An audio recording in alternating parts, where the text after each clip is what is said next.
죄송해요. 제가 어떻게든 고쳐드릴게요. 비 오는 밤 배달 아르바이트로 겨우 살아가던 민서는 백만장자 강 회장의 벤츠 외제차와 부딪혔습니다. 빗물로 범벅이 된 얼굴로 민서는 간절히 말했어요. 그런 그녀를 본 강 회장은 숨이 멎는 듯 했습니다. 18년 전 죽은 자신의 아들과 꼭 빼닮은 얼굴이었기 때문이었죠. 하지만 그의 저택에는 이미 손녀라 불리는 아이가 있었어요. 그렇다면 눈앞의 이 소녀는 도대체 누구인 걸까요? 사연 시작 전 구독과 좋아요를 눌러주시고 어디서 듣고 계신지 댓글 남겨주시면 그곳으로 행운이 가득 깃들기를 바라겠습니다. 장대 같은 빗줄기가 온 세상을 뒤덮은 밤. 민서는 헬멧 안쪽으로 스며드는 차가운 빗물을 느끼며 악셀을 더 세게 밟았습니다. 오늘 마지막 배달이었죠. 배달 가방 속에는 아직 따뜻한 온기가 남아있는 치킨 한 마리가 들어있었습니다. 제발, 제발 버텨줘. 민서는 덜덜 떨리는 스쿠터 핸들을 꽉 쥐며 혼잣말을 했어요. 낡은 브레이크에서는 쇳소리가 났고 빗길에 미끄러질 뻔한 게 한두 번이 아니었습니다. 하지만 멈출 수는 없었어요. 내일이 할머니 병원비 납부 마감일이었거든요. 이 배달을 끝내면 받을 수 있는 5천 원이 절실했습니다. 민서의 헬멧 안쪽 유리창에는 입김이 하얗게 서렸어요. 그녀는 손등으로 재빨리 닦아내며 앞을 주시했습니다. 병원 근처 로터리가 보이기 시작했죠. 조금만 더 가면 오늘의 고된 일과가 끝날 터였습니다. 한편 같은 시각 강일성 회장은 검은색 세단 뒷좌석에 깊숙이 몸을 묻고 있었습니다. 그의 오른손에는 낡은 사진 한 장이 떨리고 있었어요. 사진 속에는 행복하게 웃고 있는 젊은 부부가 있었습니다. 18년 전 오늘 교통사고로 세상을 떠난 그의 아들과 며느리였죠. 회장님, 오늘도 그 병원으로 가시겠습니까? 운전석의 비서가 조심스럽게 물었습니다. 일성은 대답 대신 고개를 천천히 끄덕였어요. 그의 눈가에는 깊은 주름이 패여 있었고 한때 날카롭던 눈빛은 이제 텅 비어 있었습니다. 매년 이맘때면 그는 아들 부부가 숨을 거둔 병원 주변을 맴돌았습니다. 왜 그러는지 자신도 설명할 수 없었어요. 그저 발길이 그리로 향했고 마음이 그곳에 머물렀습니다. 비서는 이미 길을 외우고 있었죠. 묻지 않아도 병원으로 향하는 길로 핸들을 돌렸습니다. 채원이는 잘 있겠지? 일성이 혼잣말처럼 중얼거렸습니다. 그의 목소리에는 묘한 공허함이 배어 있었어요. 손녀 채원은 분명 그의 유일한 혈육이었습니다. 서류상으로는 틀림없이 그랬죠. 하지만 일성의 마음 한구석에는 늘 해결되지 않는 의문이 자리하고 있었습니다. 채원의 얼굴에서는 죽은 아들의 흔적을 찾을 수 없었어요. 걸음걸이도 말투도 심지어 웃는 모습조차 닮은 구석이 없었습니다. 물론 아이들이 꼭 부모를 닮아야 하는 건 아니었죠. 하지만 일성의 가슴속 깊은 곳에서는 무언가가 계속 속삭였습니다. 뭔가 잘못되었다고, 뭔가 어긋나 있다고요. 18년이 지났는데도 일성은 사진을 가슴에 품으며 한숨을 내쉬었습니다. 창밖으로는 빗줄기가 더욱 거세게 쏟아지고 있었어요. 가로등 불빛이 빗방울에 반사되어 마치 수천 개의 다이아몬드처럼 반짝였습니다. 세단이 병원 근처 로터리로 접어들던 바로 그때였습니다. 비서가 조심스럽게 속도를 줄이며 커브를 돌려고 했죠. 빗물에 젖은 도로는 거울처럼 미끄러웠고 가시거리는 형편없었습니다. 회장님, 빗길이 너무 미끄럽습니다. 조심해서 가겠습니다. 비서가 말을 마치기도 전에 갑자기 오른쪽에서 무언가가 튀어나왔어요. 노란색 헬멧을 쓴 누군가가 스쿠터를 타고 맹렬한 속도로 달려오고 있었습니다. 민서는 마지막 코너를 돌며 안도의 숨을 내쉬었습니다. 배달 주소인 병원 건너편 아파트가 보였거든요. 하지만 바로 그 순간 그녀의 눈앞에 거대한 검은색 세단이 나타났습니다. 민서는 본능적으로 브레이크를 잡았어요. 하지만 달아빠진 브레이크 패드는 제 역할을 하지 못했습니다. 안 돼. 민서의 비명과 함께 스쿠터는 그대로 세단의 옆구리를 향해 돌진했습니다. 시간이 느리게 흐르는 듯 했어요. 빗방울 하나하나가 선명하게 보였고 세단의 번쩍이는 차체가 점점 가까워졌습니다. 그리고 운명의 충돌이 일어났습니다. 굉음과 함께 민서의 몸이 공중으로 붕 떠올랐습니다. 시간이 멈춘 듯 느리게 흐르는 순간 민서는 자신의 스쿠터가 검은 세단의 옆구리를 정면으로 들이받는 모습을 똑똑히 봤어요. 그리고 다음 순간 차가운 아스팔트가 그녀의 등을 거칠게 내리쳤습니다. 으악! 민서의 비명이 빗소리를 뚫고 울려 퍼졌어요. 온몸이 마치 부서진 것처럼 아팠습니다. 특히 오른쪽 어깨와 무릎에서는 날카로운 통증이 올라왔죠. 빗물이 얼굴을 타고 흘러내렸지만 그게 빗물인지 눈물인지 구분할 수 없었습니다. 세단의 문이 벌컥 열리며 검은 정장을 입은 남자 둘이 뛰어나왔어요. 한 명은 운전석에서 다른 한 명은 조수석에서였죠. 이런 미친, 어디서 갑자기 튀어나온 거야? 경호원으로 보이는 건장한 남자가 거친 목소리로 외쳤습니다. 그는 먼저 세단의 찌그러진 부분을 살펴봤어요. 범퍼가 움푹 들어가고 옆문에는 깊은 흠집이 났습니다. 회장님 차를 이따위로 만들어놨네. 너 이거 어떻게 책임질 거야? 경호원이 민서에게 다가가며 목소리를 높였습니다. 민서는 고통스러워하면서도 필사적으로 몸을 일으키려 했어요. 하지만 그때 그녀의 시선이 도로 위에 널브러진 치킨 박스에 멈췄습니다. 뜨거운 기름에 튀긴 치킨이 빗물 섞인 도로 위에 처참하게 흩어져 있었죠. 안 돼. 안 돼. 민서는 무릎으로 기어가며 치킨 조각들을 주우려 했습니다. 이미 빗물에 젖어 먹을 수 없게 된 치킨이었지만 민서에게는 그게 중요하지 않았어요. 이 배달을 완료해야만 5천 원을 받을 수 있었고 그 돈이 없으면 내일 할머니 병원비를 낼 수 없었으니까요. 뭐 하는 거야? 일어나서 대답이나 해. 경호원이 민서의 어깨를 잡으려는 순간 뒷좌석 문이 열렸습니다.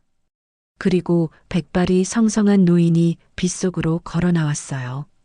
비서가 황급히 우산을 가져왔지만 일성은 손으로 가볍게 물리쳤습니다. 회장님, 비를 맞으시면 안 됩니다. 비서가 애타게 외쳤지만 일성은 이미 민서에게 다가가고 있었어요. 그의 시선은 수억 원짜리 차의 파손 부위가 아니라 도로에 쓰러진 젊은 여성에게 고정되어 있었습니다. 민서는 고통을 참으며 헬멧을 벗으려 애썼어요. 턱끈이 꽉 조여 있어 쉽게 풀리지 않았습니다. 결국 있는 힘을 다해 헬멧을 잡아당겼고 마침내 그녀의 얼굴이 드러났죠. 일성의 발걸음이 뚝 멈췄습니다. 빗물이 그의 얼굴을 타고 흘러내렸지만 그는 눈 한 번 깜빡이지 않았어요. 민서의 얼굴을 보는 그의 눈동자가 크게 흔들렸습니다. 마치 귀신이라도 본 것처럼, 아니, 그보다 더한 충격을 받은 것처럼 보였죠. 헬멧에 눌려 젖어있던 검은 머리카락, 진하고 일자로 뻗은 눈썹, 고통을 참느라 굳게 담은 얇은 입술. 그 모든 것이 18년 전 세상을 떠난 그의 아들 진우를 빼닮아 있었습니다. 특히 미간을 찌푸리는 그 표정은 진우가 어려운 일을 만났을 때 짓던 표정과 똑같았어요. 회장님? 비서가 걱정스럽게 불렀지만 일성은 대답하지 않았습니다. 그의 손이 미세하게 떨리기 시작했어요. 72년 인생에서 수많은 풍파를 겪으며 단 한 번도 흔들리지 않았던 그였지만 지금 이 순간만큼은 다리에 힘이 빠지는 것을 느꼈습니다. 민서는 여전히 도로에 흩어진 치킨을 주우려 애쓰고 있었어요. 빗물과 흙먼지로 더러워진 치킨 조각을 하나하나 박스에 담으며 그녀는 중얼거렸습니다. 죄송해요. 정말 죄송해요. 제가 다시 사서 갖다 드릴게요. 제발. 그 모습을 보던 경호원이 다시 화를 냈어요. 지금 그게 문제야? 회장님 차가 이 모양이 됐는데. 하지만 일성은 경호원을 손짓으로 제지했습니다. 그리고 천천히 민서에게 다가가 무릎을 꿇었어요. 비싼 양복 바지가 젖은 아스팔트에 닿았지만 그는 개의치 않았습니다. 아가씨, 괜찮습니까? 일성의 목소리는 부드러웠지만 그 속에는 알 수 없는 떨림이 있었어요. 민서는 그제야 자신에게 말을 거는 노인을 올려다봤습니다. 비에 젖은 백발과 주름진 얼굴, 하지만 그 눈빛만은 형용할 수 없을 만큼 깊고 애틋했죠. 저 정말 죄송해요. 차를 제가 다 고쳐드릴게요. 시간만 주시면. 민서는 떨리는 목소리로 말했어요. 하지만 일성은 고개를 저었습니다. 차는 중요하지 않아요. 다친 곳은 없습니까? 비서가 다가와 조용히 말했어요. 회장님, 일단 병원으로 모시는 게 좋을 것 같습니다. 일성은 고개를 끄덕였습니다. 그는 민서를 도와 일으켜 세우려 했지만 민서는 여전히 스쿠터를 일으키려 애썼어요. 핸들은 삐뚤어졌고 앞바퀴는 제대로 돌아가지 않았습니다. 무엇보다 엔진에서는 이상한 소리가 났죠. 이것도 고쳐야 해요. 내일도 일해야 하는데. 민서의 목소리에는 절망이 묻어났습니다. 이 스쿠터가 없으면 배달 일을 할 수 없고 배달을 못하면 할머니 병원비를 낼 수 없었으니까요. 일성은 민서의 그런 모습을 가만히 지켜봤어요. 젊은 여자아이가 이 늦은 밤 폭우 속에서 배달을 하고 있다는 사실이 그의 가슴을 아프게 했습니다. 더구나 그 얼굴이 죽은 아들을 닮았다는 사실은 그를 더욱 혼란스럽게 만들었죠. 모든 것은 제가 책임지겠습니다. 일단 병원부터 가시죠. 일성의 말에 민서는 고개를 세차게 흔들었어요. 아니에요. 저 괜찮아요. 병원 같은 데 갈 필요 없어요. 병원이라는 말에 민서가 보인 격한 반응을 일성은 놓치지 않았습니다. 아마도 병원비가 부담스러운 모양이었죠. 그는 더욱 부드러운 목소리로 말했어요. 병원비는 제가 내겠습니다. 아가씨가 다친 것도 확인해야 하고 보험 처리를 위해서라도 진단서가 필요해요. 민서는 여전히 망설였지만 일어서려다 다시 주저앉았습니다. 오른쪽 다리에 힘이 들어가지 않았어요. 결국 비서와 경호원이 민서를 부축해 세단 뒷좌석에 태웠습니다. 일성은 비서에게 말했어요. 당장 병원으로 가게. 네, 회장님. 차가 출발하자 일성은 다시 민서를 돌아봤습니다. 젖은 머리카락이 볼에 달라붙은 그녀의 옆모습마저도 진우를 닮아 있었어요. 일성은 가슴이 먹먹해지는 것을 느꼈습니다. 그때 민서가 작은 목소리로 물었어요. 혹시 제 배달 가방 가져오셨나요? 비서가 대답했습니다. 네, 트렁크에 넣어뒀습니다. 민서는 안도의 한숨을 내쉬었어요. 비록 치킨은 못 쓰게 됐지만 적어도 가방이라도 무사해서 다행이었죠. 하지만 곧 다시 어두운 표정이 됐습니다. 오늘 마지막 배달이었는데 그 5,000원을 받지 못하게 됐으니까요. 병원까지 가는 동안 차 안에는 묘한 침묵이 흘렀습니다. 일성은 계속 민서를 훔쳐보았고 민서는 창밖으로 흐르는 빗물만 바라봤어요. 그러다 문득 민서가 말했습니다. 정말 죄송해요. 제가 조심했어야 했는데. 아닙니다. 빗길이라 누구나 사고가 날 수 있어요. 그 뒤 두 사람은 아무 말이 없었어요. 병원 로비의 시계가 밤 11시를 가리키고 있었습니다. 일성은 응급실 앞 딱딱한 플라스틱 의자에 앉아 있었어요. 젖은 양복에서는 빗물 냄새가 났고 구두 속으로 스며든 물이 발가락 사이를 차갑게 적셨습니다. 하지만 그는 그런 불편함조차 느끼지 못했죠. 오직 안에서 치료받고 있는 그 아이의 얼굴만이 머릿속을 가득 채우고 있었습니다. 18년 전 바로 이 병원이었어요. 아들 진우와 며느리가 교통사고로 실려왔던 곳. 그때도 이렇게 밤이었고 이렇게 비가 왔었죠. 일성은 눈을 감고 그날의 기억을 떠올렸습니다. 의사가 나와서 고개를 저으며 죄송하다고 했던 순간 며느리가 마지막 힘을 다해 아이를 낳고 숨을 거뒀다는 소식을 들었던 순간 그 모든 것이 바로 이곳에서 일어났었습니다. 회장님, 커피라도 한잔 하시겠습니까? 비서의 목소리에 일성은 현실로 돌아왔어요. 고개를 저으며 대답했습니다. 됐네. 그보다 저 아이의 신원 확인은 했나? 네, 지금 접수처에서 확인하고 있습니다.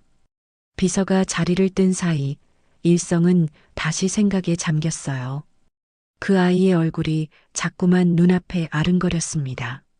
진우를 그렇게 닮을 수가 있을까요? 단순한 우연이라고 하기엔 너무나 놀라운 일치였죠. 잠시 후 비서가 서류를 들고 돌아왔습니다. 그의 표정이 평소와 달리 긴장되어 보였어요. 회장님, 저 학생의 이름은 이민서, 나이는 18입니다. 일성은 고개를 들어 비서를 바라봤습니다. 18이라. 채원이와 같은 나이. 하지만 그건 그리 특별한 우연은 아니었죠.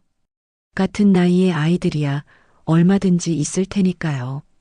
그런데 일성의 입에서는 자신도 모르게 질문이 튀어나왔습니다. 떨리는 목소리였어요. 생일이 언제인가? 비서는 서류를 다시 확인했습니다. 그리고 천천히 또박또박 대답했어요. 18년 전 5월 3일입니다. 그 순간 일성의 눈동자가 크게 흔들렸습니다. 마치 지진이라도 난 것처럼 그의 온몸이 미세하게 떨렸어요. 5월 3일. 그날은 바로 채원이의 생일이었습니다. 공식 서류에 기록된 그의 손녀의 생일과 정확히 일치했죠. 일성은 의자에서 벌떡 일어났다가 다시 주저앉았습니다. 다리에 힘이 들어가지 않았어요. 가슴이 미친 듯이 뛰었고 숨이 가빠왔습니다. 비서가 놀라서 다가왔지만 일성은 손을 들어 제지했어요. 회장님, 괜찮으십니까? 아니야. 괜찮네. 그저 일성은 말을 잇지 못했습니다. 같은 날 태어난 두 아이. 한 아이는 그의 대저택에서 모든 것을 누리며 살고 있고 다른 아이는 부모도 없이 할머니와 단둘이 살며 비 오는 밤에 배달 일을 하고 있었죠. 그리고 그 중 한 아이가 죽은 아들의 얼굴을 빼닮았다니요. 응급실 문이 열리고 민서가 나왔습니다. 오른팔에는 흰 붕대가 감겨 있었고 이마에는 거즈가 붙어 있었어요. 간호사가 따라 나오며 말했습니다. 다행히 큰 이상은 없어요. 가벼운 타박상과 찰과상뿐입니다. 처방전대로 약 드시고 2, 3일 후에 다시 오셔서 소독받으시면 됩니다. 민서는 간호사에게 고맙다고 인사한 뒤 불안한 표정으로 접수처를 바라봤어요. 아마도 병원비 걱정을 하는 모양이었죠. 하지만 비서가 다가가 말했습니다. 병원비는 이미 다 처리했습니다. 걱정하지 마세요. 민서의 눈이 커졌어요. 그녀는 황급히 일성에게 다가와 허리를 깊이 숙였습니다. 정말 감사합니다. 이렇게까지 해주실 필요 없는데 제가 꼭 갚겠습니다. 연락처 좀 알려주시면. 일성은 민서의 그런 모습을 가만히 바라봤어요. 가난하지만 자존심이 있는 아이. 도움을 받는 것조차 미안해하는 아이. 그런 모습이 더욱 그의 마음을 아프게 했습니다. 앉으세요. 일성은 복도의 긴 의자를 가리켰어요. 민서는 망설이다가 조심스럽게 앉았습니다. 일성도 그녀 옆에 앉았죠. 가까이서 보니 민서의 얼굴에는 아직 앳된 기색이 남아 있었어요. 하지만 눈빛만은 나이에 맞지 않게 성숙해 보였습니다. 아마도 일찍부터 세상의 무게를 짊어진 탓이겠죠. 스쿠터도 새로 사드리겠습니다. 그리고 오늘 못한 배달값도 보상하겠어요. 일성의 말에 민서는 고개를 세차게 흔들었습니다. 아니에요. 그건 너무 큰 돈이에요. 제가 잘못해서 일어난 사고인데, 사고는 쌍방과실입니다. 비 오는 밤이었고 시야도 좋지 않았으니까요. 그러니 부담 갖지 마세요. 일성은 잠시 말을 멈췄다가 조심스럽게 물었어요. 마치 오래전 기억을 더듬는 사람처럼 천천히 신중하게 말이죠. 그런데 부모님은 어디 계시나요? 이런 시간에 연락드려야 할 것 같은데. 민서의 표정이 순간 어두워졌습니다. 하지만 이내 담담한 얼굴로 돌아왔어요. 아마도 이런 질문을 수없이 받아왔겠죠. 그래서 대답하는 법도 익숙해진 모양이었습니다. 부모님 얼굴은 모릅니다. 태어나자마자 보육원 앞에 버려졌다고 들었어요. 민서의 목소리는 덤덤했지만 그 안에는 깊은 체념이 묻어 있었습니다. 일성의 가슴이 찌릿했어요. 그럼 지금은 할머니와 단둘이 삽니다. 저를 걷어 키워주신 분이에요. 민서는 할머니를 언급할 때 처음으로 표정이 부드러워졌어요. 입가에 작은 미소까지 지었죠. 그 할머니가 민서에게 얼마나 소중한 존재인지 한눈에 알 수 있었습니다. 일성은 더 많은 것을 묻고 싶었어요. 언제 보육원에 왔는지, 혹시 친부모에 대한 단서는 없는지, 그 할머니는 어떻게 만났는지. 하지만 지금 이 자리에서 캐묻는 것은 실례였죠. 그는 다른 방법을 생각해야 했습니다. 참, 제가 명함을 안 드렸네요. 일성은 안주머니에서 명함을 꺼냈어요. 거기에는 KR그룹 회장 강일성이라고 적혀 있었습니다. 민서가 명함을 받아들고는 눈이 휘둥그레졌어요. KR그룹이요? 그 유명한. 네, 맞습니다. 혹시 무슨 일이 있으면 언제든 연락하세요. 오늘 일에 대한 보상은 비서가 처리할 겁니다. 일성은 비서에게 눈짓했어요. 비서는 미리 준비해둔 현금 봉투를 꺼냈습니다. 꽤 두툼한 봉투였죠. 이건 너무 많아요. 민서가 봉투를 보고 손사래를 쳤지만 일성은 단호했습니다. 치료비와 스쿠터가, 그리고 오늘 못한 배달 값입니다. 그리고 일성은 잠시 망설였어요. 그리고는 마음속 깊은 곳에서 올라오는 말을 꺼냈습니다. 할머니께도 안부 전해주세요. 손녀를 이렇게 바르게 키우셨으니 참 훌륭한 분이신 것 같습니다. 민서의 눈가가 촉촉해졌어요. 할머니를 언급하니 갑자기 감정이 북받쳐 오른 모양이었습니다. 감사합니다. 할머니께서 들으시면 정말 기뻐하실 거예요. 일성은 민서가 조심스럽게 봉투를 받는 것을 지켜봤습니다. 그 돈이 얼마나 절실한지 눈빛에서 읽을 수 있었어요. 하지만 동시에 자존심 때문에 선뜻 받기 어려워하는 것도 보였죠. 그럼 저는 이만. 민서가 일어서려 하자 일성도 따라 일어났습니다. 집까지 모셔다 드리겠습니다. 이 시간에 혼자 가기엔 위험하니까요. 아니에요. 정말 괜찮습니다. 이미 너무 많은 도움을 받았는데. 하지만 일성은 이미 결정한 듯 했어요. 비서에게 차를 가져오라고 지시했죠. 민서는 더 이상 거절하기 어려워 보였습니다. 병원을 나서니 비는 조금 잦아들어 있었어요. 하지만 여전히 바람은 차가웠고 도로는 젖어 있었습니다. 일성은 민서가 얇은 배달 점퍼만 입고 있는 것을 보고 마음이 아팠어요. 차가 도착하고 일행은 다시 차에 올랐습니다. 민서가 주소를 말하자 비서는 내비게이션을 설정했어요. 그곳은 도심에서 꽤 떨어진 낡은 동네였습니다. 차가 출발하고 잠시 침묵이 흘렀어요. 일성은 백미러로 민서를 바라봤습니다. 창밖을 보는 그녀의 옆얼굴이 가로등 불빛에 비쳤다 사라지기를 반복했죠. 그럴 때마다 죽은 아들의 모습이 겹쳐 보였습니다. 같은 날 태어난 두 아이. 그중 한 아이가 이렇게 아들을 닮았다는 것. 그리고 그 아이가 부모 없이 자랐다는 것. 이 모든 게 단순한 우연일까요? 일성의 머릿속은 복잡했습니다. 18년 전 그날 병원에서 무슨 일이 있었던 걸까요? 차창 밖으로 도시의 불빛들이 흘러갔어요. 화려한 네온 사인과 높은 빌딩들이 점점 사라지고 낡은 주택가가 나타나기 시작했습니다. 민서가 사는 동네에 가까워질수록 일성의 마음은 더욱 무거워졌죠. 이 아이가 혹시... 하지만 일성은 고개를 저었습니다. 섣부른 추측은 금물이었어요. 먼저 확실한 조사가 필요했습니다. 그는 마음속으로 결심했죠. 반드시 진실을 밝혀내겠다고. 만약 이 아이가 정말로 그렇다면 18년 동안 자신이 놓치고 있던 것을 되찾아야 한다고 말이에요. 민서를 집까지 데려다주고 돌아오는 차 안, 일성은 한동안 아무 말도 하지 않았습니다. 비서는 백미러로 회장의 표정을 살폈어요. 평소의 온화한 모습은 사라지고 날카로운 눈빛만이 어둠 속에서 번득였습니다. 비서실장에게 연락하게. 일성의 목소리는 얼음장처럼 차가웠어요.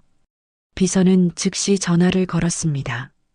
지금 당장 비서실 전원을 소집하게. 긴급 업무가 있네. 전화를 끊자마자 일성은 다시 입을 열었습니다.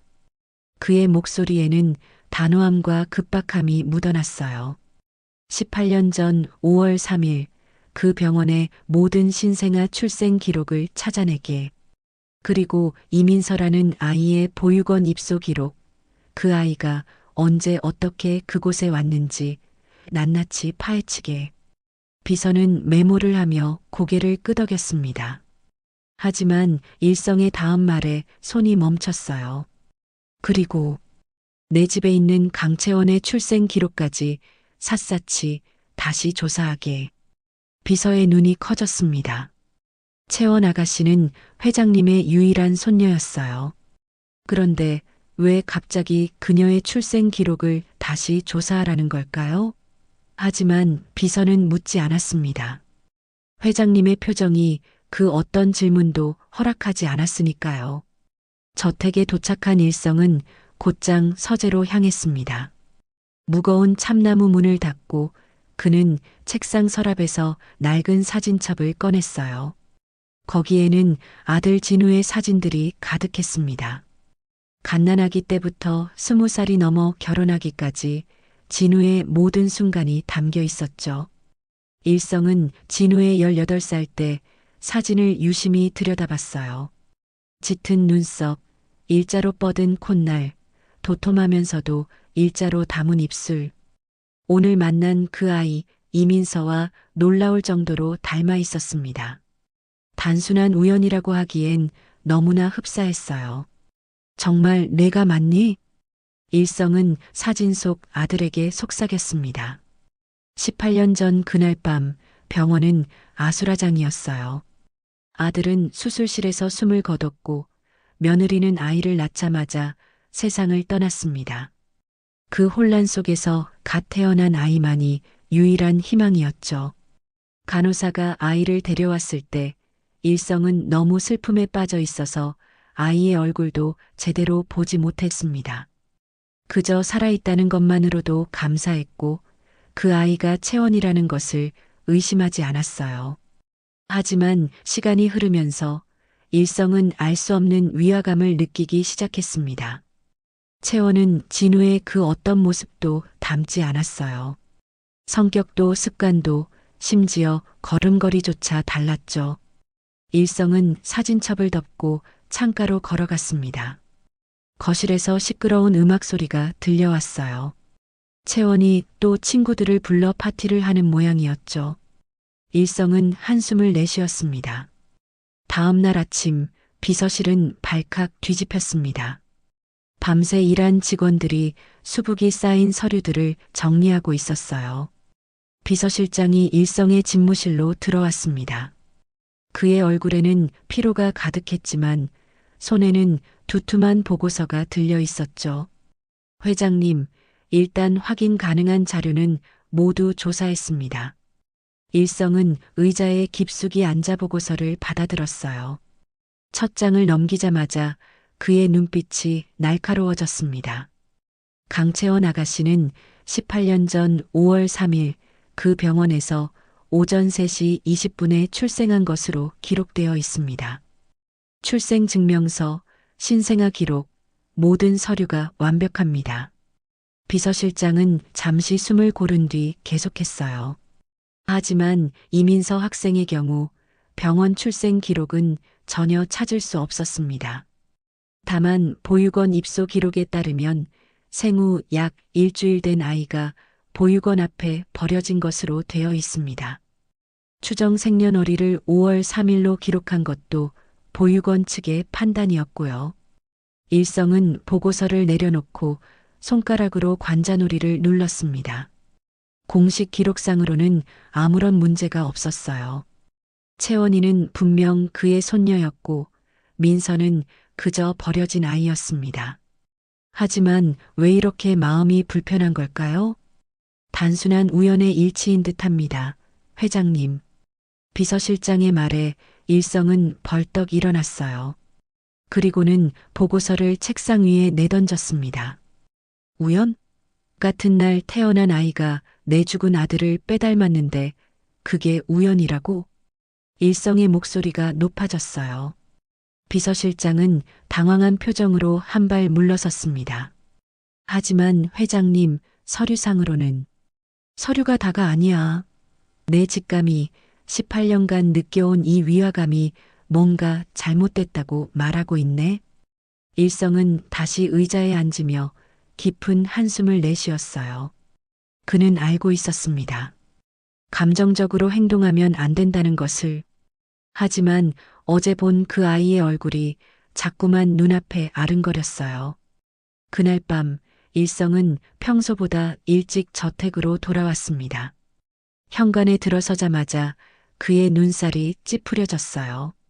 명품 쇼핑백들이 바닥에 널브러져 있었고 거실에서는 시끄러운 음악 소리가 흘러나왔습니다.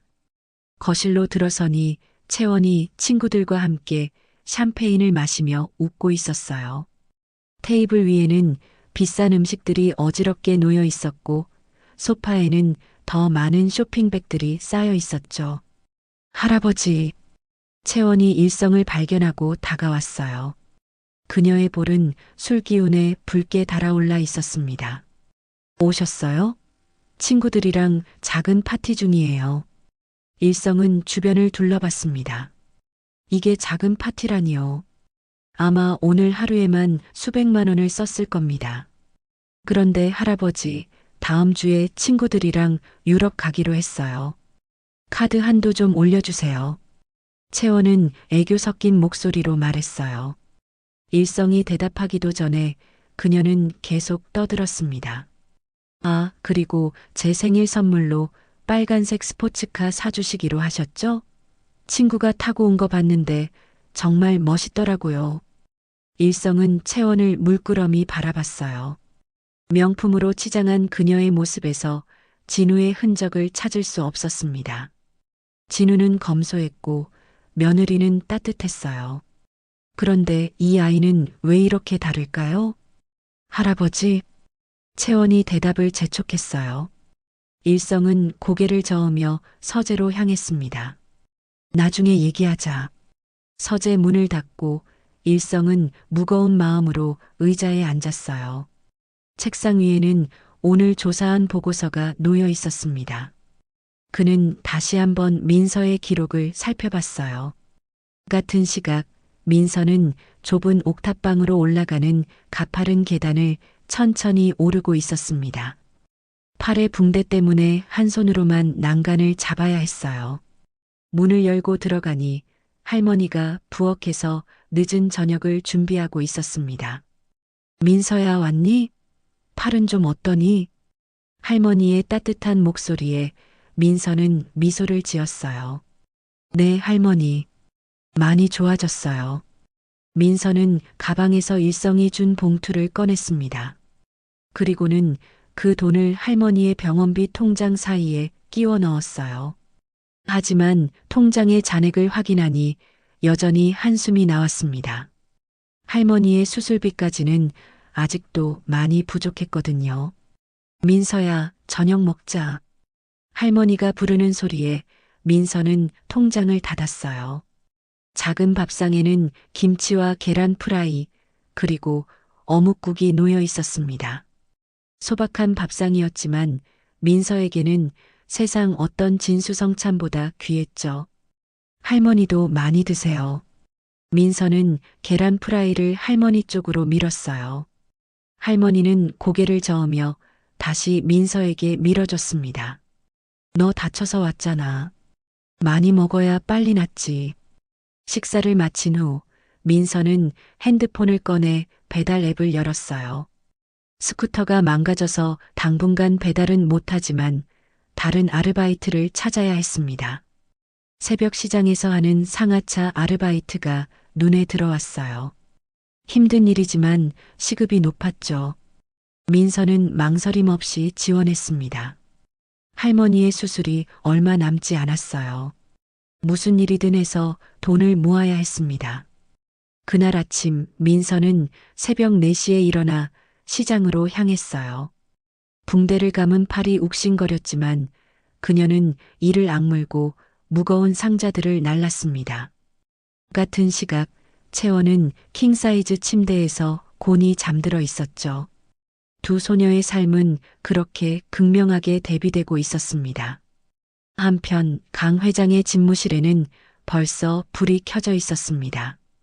밤새 한숨도 자지 못한 그의 눈가에는 검은 그림자가 짙게 드리워져 있었어요.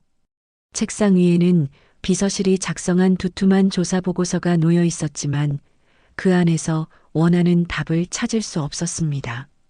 공식 기록은 완벽하다. 일성은 보고서를 덮으며 쓴웃음을 지었어요. 모든 것이 빈틈없이 갖춰져 있었습니다. 일성은 의자에서 일어나 창가로 걸어갔습니다. 동이 트기 시작한 하늘이 회색빛으로 물들어가고 있었어요. 저 멀리 도심의 빌딩들 사이로 희미하게 보이는 병원의 윤곽이 그의 시선을 사로잡았습니다. 서류가 완벽하다면 사람을 찾아야 해. 일성은 낮게 중얼거리며 책상으로 돌아왔어요. 그리고는 탁상 전화기를 들어 비서실장에게 전화를 걸었습니다. 새벽 5시 반이었지만 비서실장은 2번의 신호음 만에 전화를 받았어요. 회장님, 무슨 일이십니까? 조사 방향을 바꾸게. 서류는 됐네. 이제 사람을 추적해. 일성의 목소리에는 날카로운 결연함이 배어 있었습니다. 18년 전 그날 그 병원 신생아실에 근무했던 모든 의료진의 명단을 확보하게. 그날 그 층에 있었던 사람이라면 누구든 찾아내. 알겠습니다, 회장님. 즉시 착수하겠습니다. 전화를 끊고 일성은 다시 한번 창밖을 바라봤어요. 서서히 밝아오는 하늘을 보며 그는 진실이 드러나는 순간도 이렇게 조금씩 다가올 거라 믿었습니다. 사흘이 흘렀습니다. 비서실은 밤낮 없이 움직였어요. 18년 전 병원 인사 기록을 뒤지고 은퇴한 의료진들을 일일이 찾아다니며 그날의 기억을 되살렸습니다. 대부분은 너무 오래된 일이라 기억하지 못했고 일부는 이미 세상을 떠났거나 연락이 닿지 않았죠. 그러던 어느 날 오후 비서실장이 급하게 일성의 집무실 문을 두드렸습니다. 평소 침착하던 그의 얼굴에는 흥분한 기색이 역력했어요. 회장님, 이상한 점을 발견했습니다. 비서실장은 새로운 파일을 책상 위에 펼쳐 놓았어요. 거기에는 낡은 인사 기록 사본과 경찰 조서, 복사본이 들어 있었습니다. 18년 전 그날 신생아실 담당 간호사였던 박현숙이라는 자가 있었습니다. 그런데 이 여자가 아드님 부부 사고 닷새 뒤 병원 공금 3천만 원을 횡령하고 해외로 도주한 기록이 있습니다. 일성의 눈빛이 번뜩였어요. 그는 파일을 집어들고 박현숙의 인사 기록 사진을 유심히 들여다봤습니다. 30대 초반으로 보이는 여자였어요. 피곤해 보이는 얼굴이었지만 눈빛만은 어딘가 날카로웠습니다. 횡령 금액이 3천만 원? 일성은 파일을 내려놓으며 미간을 찌푸렸어요. 네, 회장님. 당시로서는 큰 돈이었지만 해외 도피까지 할 만큼 거액은 아니었습니다. 더 이상한 건 비서실장은 다른 서류를 가리켰어요. 이 여자가 미혼모 신분으로 아드님 부부 사고 당일에 아이를 출산했다는 기록이 있습니다. 하지만 그 아이의 행방은 어디에도 나와 있지 않습니다. 일성의 손이 미세하게 떨렸습니다. 같은 날 아이를 낳은 신생아실 담당 간호사, 그리고 닷새 뒤 갑작스러운 횡령과 도주. 이것이 과연 단순한 우연일까요? 단순 횡령범인가? 일성은 말을 멈추고 박현숙의 사진을 다시 바라봤어요. 사진 속 여자의 눈빛에서 뭔가 불길한 기운이 느껴졌습니다. 아니면 무언가를 감추기 위한 것인가? 비서실장은 일성의 말에 고개를 끄덕였어요. 그도 같은 생각을 하고 있었던 겁니다. 그 여자의 현재 행방은 18년째 오리무 중입니다. 인터폴에 수배는 되어 있지만 워낙 오래전 사건이라 우선순위에서 밀려났고요. 마지막 추적 기록이 동남아시아 어딘가였다는 것만 확인됐습니다. 일성은 책상을 손바닥으로 탁 쳤어요. 소리는 크지 않았지만 그 안에 담긴 답답함은 충분히 느껴졌습니다. 더 파고들게. 그 여자가 낳은 아이, 입양 기록이든 출생 신고든 뭐든 찾아내. 그리고 일성은 잠시 망설이다 입을 열었어요.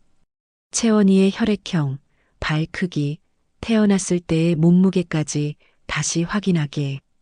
병원 기록과 우리 집 기록을 대조해봐. 사소한 것이라도 놓치지 말고. 알겠습니다, 회장님. 비서실장이 나가려는 순간 일성이 다시 불렀어요. 잠깐, 그리고 일성은 말을 이으려다 입을 다물었습니다. 그의 머릿속에는 민서의 얼굴이 떠올랐어요. 진우를 빼닮은 그 눈썹, 고통을 참으며 굳게 다물었던 입술, 그리고 가난하지만 당당했던 모습. 아니야. 일단 그것부터 확인해. 비서실장이 나간 뒤 일성은 다시 혼자 남았습니다.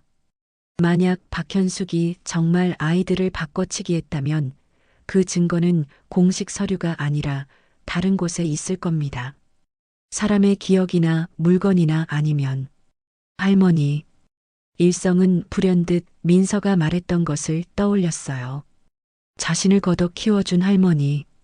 보육원에서 아이를 데려온 그 할머니라면 혹시 당시 민서와 함께 있던 물건이나 단서를 알고 있을지도 모릅니다. 나흘이 더 지났습니다. 비서실은 박현숙이 낳은 아이의 행방을 추적했지만 어디에도 기록이 남아있지 않았어요. 마치 그 아이가 처음부터 존재하지 않았던 것처럼요. 회장님, 박현숙의 아이는 공식적으로 어디에도 등록되지 않았습니다. 미혼모의 아이였으니 출생신고를 하지 않았을 가능성이 높습니다. 비서실장의 보고를 들으며 일성의 머릿속에는 하나의 가설이 떠올랐어요. 만약 박현숙이 자신의 아이를 강 회장 집안의 아이로 둔갑시켰다면, 그리고 진짜 손녀를 어딘가에 버렸다면, 일성은 손으로 이마를 짚었습니다. 생각만 해도 끔찍한 일이었어요. 하지만 모든 정황이 그쪽을 가리키고 있었습니다. 채원이와 박현숙의 혈연 관계를 확인할 방법은 없나? 박현숙이 해외에 있는 이상 직접적인 유전자 검사는 불가능합니다. 다만 비서실장은 잠시 머뭇거리다 말을 이었어요. 만약 회장님께서 이민서 학생과 유전자 검사를 하신다면 적어도 그 학생이 회장님의 핏줄인지는 확인할 수 있습니다. 일성의 눈빛이 흔들렸습니다. 유전자 검사. 그것이 가장 확실한 방법이었죠. 하지만 민서에게 어떻게 그런 제안을 할 수 있을까요? 갑자기 찾아가서 당신이 내 손녀일지도 모른다며 검사를 하자고 한다면 그녀는 어떻게 받아들일까요? 일성은 고민에 빠졌어요. 성급하게 움직여서는 안 됐습니다. 민서와 할머니의 신뢰를 먼저 얻어야 했죠. 비서실장. 네, 회장님. 이민서 학생과 할머니에 대해 더 자세히 알아보게. 어디서 사는지, 어떻게 생활하는지. 하지만 절대 눈치채지 못하게 조심스럽게. 알겠습니다. 이틀 뒤 비서실장이 새로운 보고서를 들고 왔습니다. 거기에는 민서와 할머니의 생활상이 자세히 적혀 있었어요. 회장님, 이민서 학생은 현재 도심 외곽의 낡은 옥탑방에서 할머니와 단둘이 살고 있습니다. 할머니는 70세로 당뇨와 고혈압으로 정기적인 치료가 필요한 상태입니다. 민서 학생은 고등학교를 자퇴하고 각종 아르바이트로 생계를 꾸리고 있고요. 일성은 보고서를 읽으며 가슴이 먹먹해졌어요. 더 읽어 내려갈수록 그의 표정은 어두워졌습니다. 할머니의 병원비와 생활비를 모두 민서 학생 혼자 감당하고 있습니다. 최근에는 할머니의 수술비를 마련하기 위해 밤낮으로 배달 아르바이트를 하고 있었고요. 그러다 회장님과 사고가 났던 겁니다. 일성은 보고서를 덮었어요. 만약 이 아이가 정말 자신의 손녀라면 18년 동안 이렇게 힘들게 살아왔다는 게 견딜 수 없이 안타까웠습니다.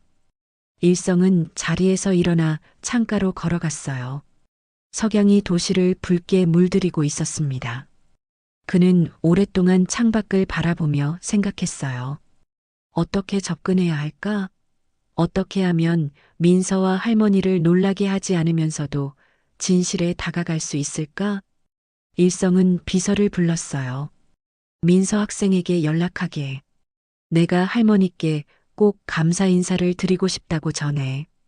어떤 명목으로 말씀드릴까요? 사고보답과는 별개로 민서 아가씨를 그렇게 훌륭하게 키워주신 할머니께 제대로 인사를 드리고 싶다고. 그리고 일성은 잠시 말을 멈췄다가 이었어요. 두 분을 저녁 식사에 초대하고 싶다고 전해주게. 장소는 어디로 하시겠습니까? 조용하고 편안한 곳으로. 사람들 눈에 띄지 않으면서도 격식 있는 곳. 그리고 완전히 독립된 방으로 준비해. 알겠습니다, 회장님. 비서가 나간 뒤 일성은 다시 창밖을 바라봤어요. 이제 곧 그 할머니를 만나게 됩니다. 혹시 그분이 18년 전의 단서를 갖고 있을까요? 아니면 적어도 민서가 어떻게 보육원에 오게 됐는지에 대한 기억이라도 있을까요? 그 후 비서로부터 연락이 왔습니다. 회장님, 민서 학생이 할머니와 함께 식사 초대를 수락하셨습니다. 처음에는 많이 망설이셨지만 회장님의 진심이 전해진 것 같습니다. 날짜는 이번 주 토요일 저녁 6시로 잡았습니다. 장소는 북촌의 한정식 전문점 별채로 예약했습니다. 잘했네. 그날은 다른 일정을 모두 비워두게. 일성은 전화를 끊고 깊은 숨을 내쉬었어요. 드디어 민서의 할머니를 만나게 됩니다. 18년 전 보육원에서 아이를 데려온 바로 그분을요. 토요일 저녁이 다가왔습니다. 일성은 평소보다 일찍 사무실을 나섰어요. 그는 비서에게 자신이 직접 운전하겠다고 했습니다. 이번 만남만큼은 다른 누구의 개입도 원치 않았거든요. 식당에 도착한 일성은 미리 예약해둔 별채의 안쪽 방을 확인했습니다. 조용하고 아늑한 분위기였어요. 바깥 소음이 전혀 들리지 않았고 은은한 조명이 따뜻한 느낌을 주었습니다. 6시 정각 식당 입구에 민서와 할머니가 도착했습니다. 두 사람은 처음 와보는 고급 식당의 분위기에 어색해하며 입구에서 머뭇거리고 있었어요. 일성이 직접 나가 그들을 맞이했습니다. 어서 오십시오. 기다리고 있었습니다. 민서는 회장이 직접 나와 맞이하자 당황한 표정을 지었어요. 할머니는 더욱 어쩔 줄 몰라 했죠. 이렇게까지 하실 필요 없으신데. 할머니가 작은 목소리로 말했지만 일성은 부드러운 미소를 지으며 할머니의 손을 공손히 잡았습니다. 아닙니다. 민서 양을 이렇게 훌륭하고 바르게 키워주셔서 제가 진심으로 감사 인사를 드리고 싶었습니다. 일성의 목소리에는 진심이 담겨 있었어요.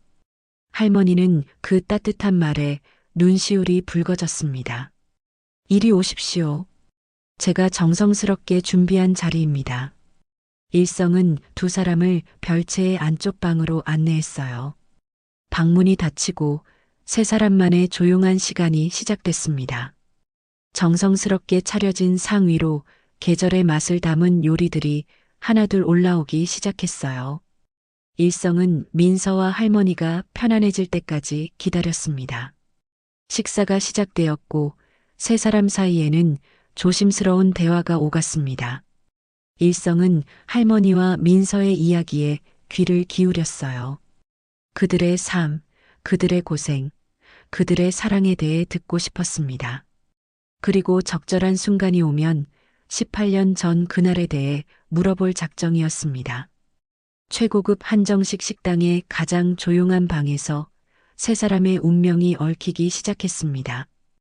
할머니는 민서가 어릴 적 얼마나 말썽꾸러기였는지 이야기했고 민서는 부끄러운 듯 볼을 붉혔죠. 이 아이가 5살 때였나? 제가 목욕탕에 가 있는 사이에 혼자서 라면을 끓여 먹겠다고 난리를 쳤어요. 할머니의 목소리에는 웃음기가 묻어났어요. 그런데 물을 너무 적게 넣어서 냄비를 새까맣게 태워버렸죠. 돌아와서 봤더니 이 꼬마가 연기 자욱한 부엌에서 엉엉 울고 있더라고요. 민서가 손으로 얼굴을 가렸습니다. 할머니, 그 얘기는 제발. 괜찮아요.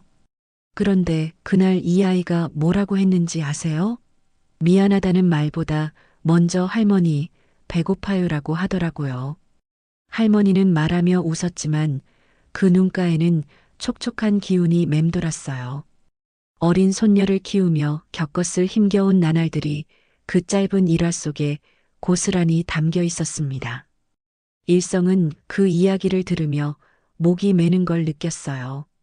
만약 이 아이가 정말 자신의 손녀였다면 저택의 따뜻한 방에서 걱정 없이 자랄 수 있었을 텐데. 배가 고파 라면을 끓이다 냄비를 태우는 일 따위는 겪지 않았을 텐데요. 할머니께서 참 대단하십니다. 일성이 진심을 담아 말했어요. 혼자서 아이를 키우시기가 얼마나 힘드셨겠습니까? 더군다나 경제적으로도 넉넉하지 않으셨을 텐데. 할머니는 고개를 저었습니다. 아닙니다. 힘든 게 아니라 기쁨이었어요. 이 아이가 제 삶의 전부였으니까요. 할머니는 민서의 손을 꽉 잡았어요. 민서도 할머니의 손을 감쌌습니다. 두 사람 사이에는 피보다 진한 사랑이 흐르고 있었어요. 일성은 잠시 침묵했습니다. 이제 본격적으로 물어봐야 할 때였어요. 그는 찻잔을 들어 한 모금 마신 뒤 최대한 자연스럽게 입을 열었습니다. 그런데 할머니, 제가 궁금한 게 있습니다. 네, 말씀하세요. 민서 양을 어떻게 가족으로 맞이하시게 됐는지 여쭤봐도 될까요? 할머니의 표정이 잠시 굳어졌어요. 민서도 할머니를 바라봤습니다. 아마도 민서 자신도 자세한 이야기는 들어본 적이 없는 모양이었죠. 할머니는 한참을 망설이다 천천히 입을 열었습니다. 그녀의 눈빛은 먼 과거를 응시하고 있었어요. 18년 전이었습니다. 일성의 심장이 세차게 뛰기 시작했어요. 18년 전, 바로 그날이었습니다. 제가 그때 한 보육원에서 주방 봉사를 하고 있었어요. 형편이 넉넉하지 않아서 돈을 받고 일하는 건 아니었고, 그냥 끼니라도 해결할 겸 자원봉사를 했죠. 할머니의 목소리가 떨렸습니다. 그런데 어느 날 보육원 문 앞에 아기가 버려져 있었어요. 생후 일주일쯤 됐다고 했던가. 너무 작고 약해 보였습니다. 일성은 숨을 죽이고 들었어요. 찻잔을 쥔 그의 손이 미세하게 떨렸습니다. 그 아기가 신생아실에 들어왔는데 유독 몸이 약해서 다른 아기들처럼 울지도 못하더라고요. 숨소리도 가늘고 먹는 것도 제대로 못하고 할머니의 눈에 눈물이 맺혔어요. 저는 주방에서 일하는 사람이었지만 자꾸만 그 아기가 눈에 밟혔습니다. 밤낮으로 그 아기 생각뿐이었어요. 퇴근하고 집에 가서도 혹시 그 아기가 밤새 어떻게 됐을까 걱정했죠. 민서가 할머니의 손을 더 꽉 잡았습니다. 할머니는 손등으로 눈가를 훔쳤어요. 그래서 제가 몰래 그 아기를 돌보기 시작했어요. 주방 일 끝나면 신생아실로 가서 아기를 안아주고 우유도 먹이고 보육원 선생님들이 모른 척 해주셨어요. 다들 그 아기를 걱정하고 있었거든요. 일성은 할머니의 이야기에 깊이 빠져들었습니다. 그의 눈시울도 붉어지기 시작했어요. 한 달이 지나고 두 달이 지났습니다. 그런데 아무도 그 아기를 입양하려 하지 않았어요. 너무 약해 보였으니까요. 병원비가 많이 나올 것 같고 키우기 힘들 것 같다는 거였죠. 할머니는 잠시 말을 멈추고 깊은 숨을 들이마셨습니다. 그때 제가 결심했어요. 차마 이 아기를 두고 볼 수가 없어서 제가 데려가기로 했습니다. 하지만 일성이 조심스럽게 끼어들었어요. 경제적으로 넉넉하지 않으셨다고 하지 않으셨습니까? 맞습니다. 찢어지게 가난했죠. 하루하루 먹고 살기도 빠듯했어요. 할머니는 쓸쓸하게 웃었습니다. 하지만 그게 뭐가 중요합니까? 이 아기는 저를 필요로 했고 저도 이 아기가 필요했어요. 그게 전부였습니다. 일성은 할머니의 그 말에 깊은 감동을 받았어요. 피 한 방울 섞이지 않은 아이를 위해 평생을 희생한 이 할머니야말로 진정한 가족이었습니다. 민서는 할머니를 껴안았어요. 처음 듣는 이야기에 감정이 북받친 모양이었죠. 할머니, 괜찮아, 괜찮아. 다 지나간 일이야. 할머니가 민서의 등을 토닥이며 말했습니다. 일성은 두 사람의 모습을 보며 잠시 기다렸어요. 그리고 감정이 가라앉기를 기다린 뒤 가장 중요한 질문을 꺼냈습니다. 그의 목소리는 떨렸지만 최대한 차분하게 유지하려 애썼어요. 할머니, 혹시 보육원에 올 때 아이가 가진 물건 같은 건 없었습니까? 할머니는 잠시 생각에 잠겼습니다. 그러다 천천히 고개를 저었어요. 아무것도 없었습니다. 정말 아무것도요. 그냥 낡은 베넷 저고리 하나만 걸치고 있었어요. 일성의 어깨가 축 처졌습니다. 역시 아무것도 없었던 걸까요? 하지만 바로 그때였습니다. 할머니가 뭔가 떠올랐다는 듯 눈을 크게 떴어요. 아, 잠깐만요. 그런데 일성의 심장이 다시 세차게 뛰기 시작했습니다. 베넷 저고리 속에서 딱 하나가 나오긴 했습니다. 할머니는 품속을 더듬기 시작했어요. 오래된 습관인 듯 그녀는 늘 그 물건을 몸에 지니고 다니는 모양이었습니다. 할머니가 꺼낸 건 낡고 빛바랜 손수건이었어요. 한때는 하얗고 깨끗했을 테지만 이제는 세월의 때가 묻어 누렇게 변색되어 있었습니다. 이게 뭔지 정확히는 모르겠지만 아마 이 아이 친부모가 남긴 유일한 물건인 것 같아서 할머니는 손수건을 조심스럽게 펼쳤습니다. 언젠가 꼭 짝을 찾아줘야겠다 싶어서 목숨처럼 간직해왔습니다. 손수건 안에서 작은 물건 하나가 굴러나왔어요. 까맣게 변색되었지만 여전히 은빛이 감도는 그것을 본 순간 일성의 눈동자가 크게 흔들렸습니다. 은방울 놀이개였습니다. 작은 은방울 3개가 붉은 매듭에 달려있는 전통 방식으로 정성껏 만든 놀이개. 시간이 지나 은이 산화되어 검게 변했지만 그 형태만큼은 선명했어요. 일성은 그것을 보는 순간 눈앞이 아찔해졌습니다. 마치 시간이 멈춘 것 같았어요. 주변의 모든 소리가 사라지고 오직 그 놀이개만이 그의 시야를 가득 채웠습니다.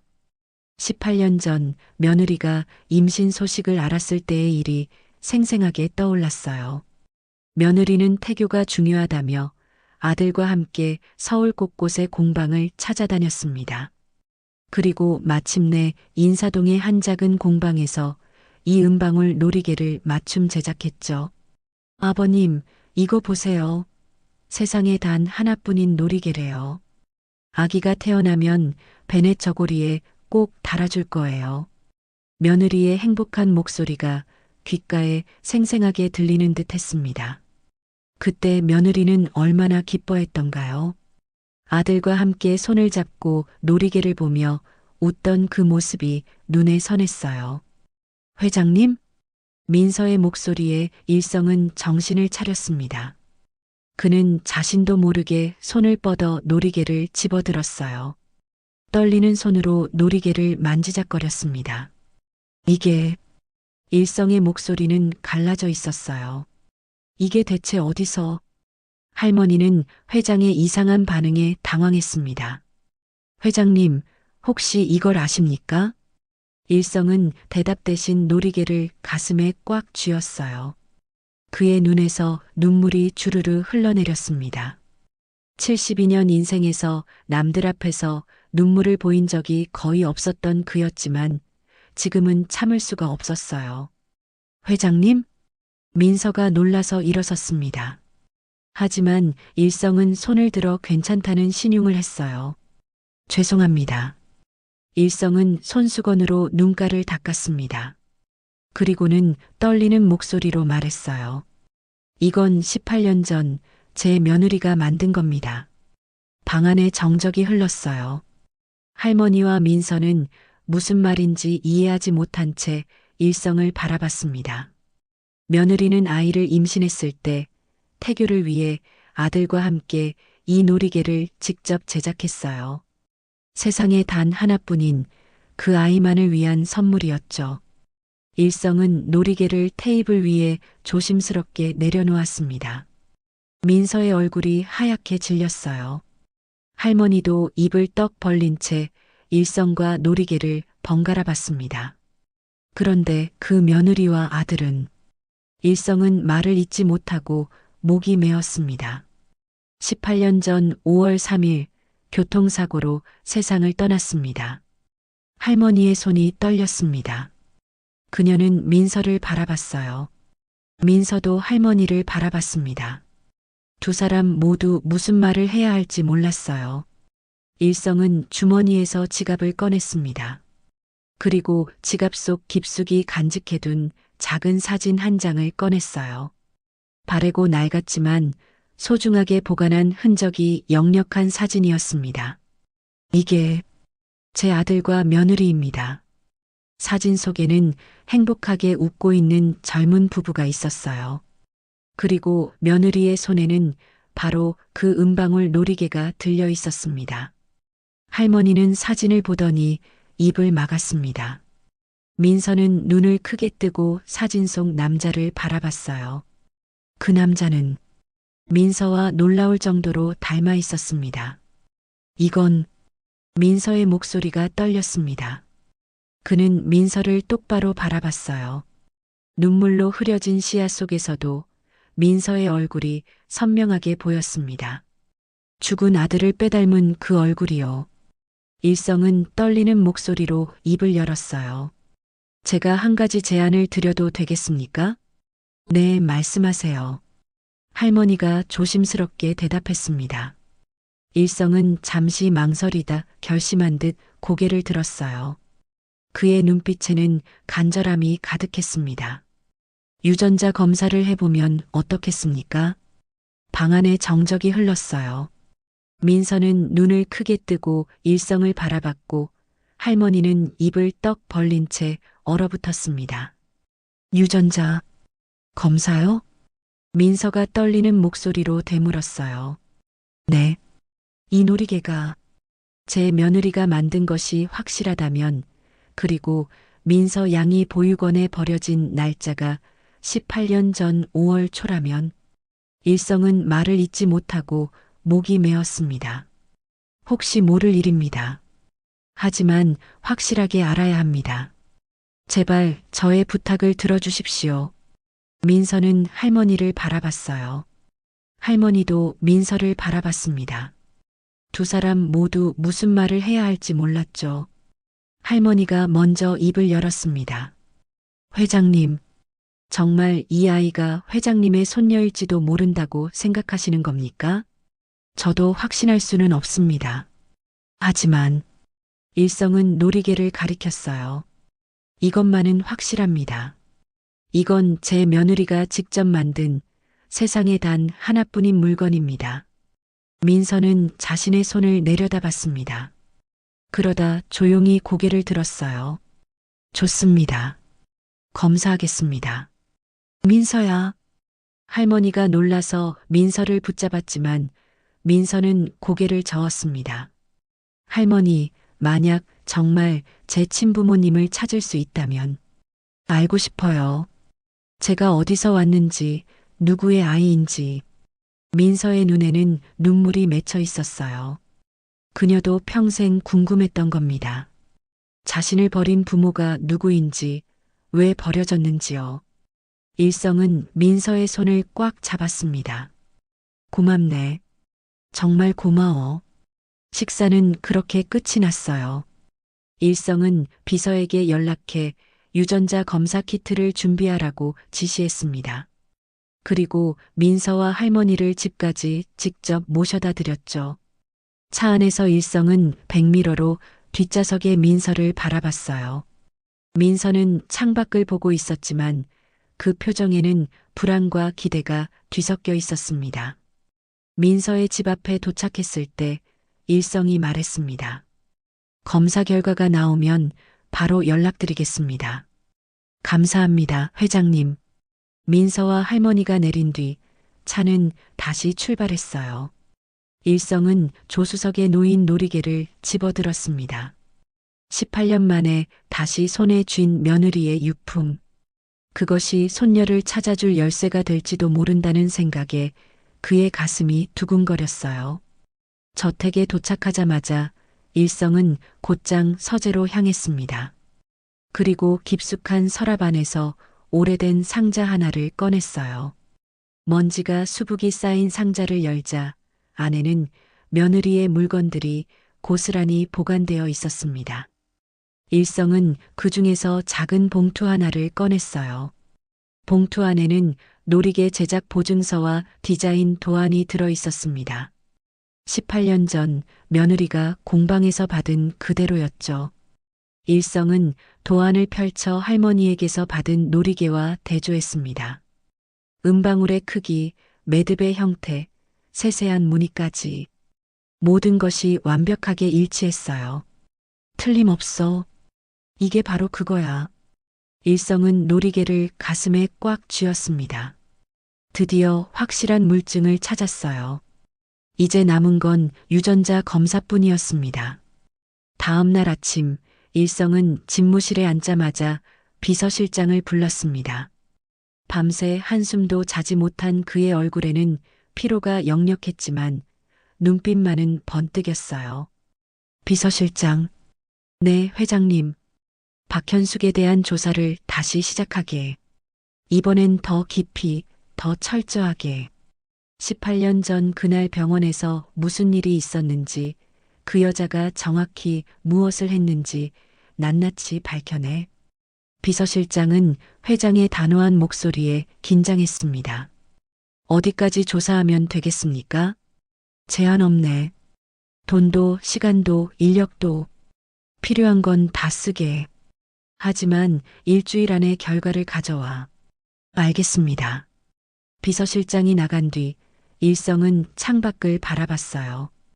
유전자 검사 결과가 나오기까지는 사나흘이 걸릴 예정이었습니다.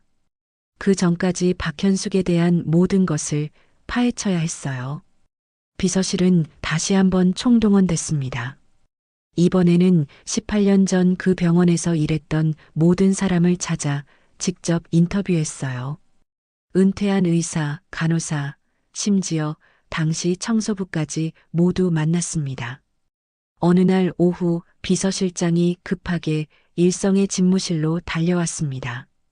그의 손에는 두툼한 보고서가 들려 있었어요. 회장님 찾았습니다. 일성은 의자에서 벌떡 일어났습니다. 무엇을 찾았나? 당시 신생아실에서 일했던 조무사를 찾았습니다. 그 사람이 박현숙에 대해 결정적인 증언을 했습니다. 비서실장은 보고서를 펼쳤어요. 박현숙은 18년 전 5월 3일 회장님 아드님 부부와 같은 날 먼저 출산했습니다. 미혼모 신분이었고 경제적으로 극도로 궁핍한 상태였다고 합니다. 계속하게 그날 밤 아드님 부부가 교통사고로 실려왔을 때 병원 전체가 아수라장이었다고 합니다. 응급실과 수술실은 물론 신생아실까지 혼란스러웠죠. 일성은 주먹을 꽉 쥐었어요. 그날 밤의 기억이 생생하게 떠올랐습니다. 그런데 바로 그날 밤 조무사가 이상한 걸 목격했다고 합니다. 무엇을? 박현숙이 신생아실에서 두 아기의 침대를 바꾸는 걸 봤다고 합니다. 당시에는 혼란스러워서 실수인 줄 알았다고 합니다. 하지만 지금 생각해보니 비서실장은 말을 멈추고 일성을 바라봤어요. 식별띠까지 바꾼 것 같다고 합니다. 일성의 얼굴이 하얗게 질렸습니다. 확실한가? 네. 조무사는 당시 이상하다고 생각했지만 박현숙이 선배 간호사였고 자신은 신입이라 감히 말을 못했다고 합니다. 그리고 며칠 뒤 박현숙이 횡령 사건으로 도주하는 바람에 그 일을 까맣게 잊고 있었다고 합니다. 일성은 책상을 주먹으로 쾅 내리쳤어요. 그 소리가 집무실에 울려 퍼졌습니다. 그 여자가 감히. 일성은 의자에 주저앉았어요. 모든 퍼즐 조각이 맞춰지는 순간이었습니다. 바로 그때 집무실 전화가 울렸습니다. 비서가 전화를 받더니 일성에게 말했어요. 회장님, 유전자 검사 결과가 나왔다고 합니다. 일성은 떨리는 손으로 전화를 받았습니다. 여보세요. 회장님, 검사 결과를 알려드립니다. 검사기관 담당자의 목소리가 들렸어요. 강일성 회장님과 이민서 학생의 유전자 검사 결과 친조부와 손녀 관계 확률이 99.9%입니다. 의학적으로 확실한 혈연 관계라고 판단됩니다. 일성은 전화기를 쥔 채 얼어붙었어요.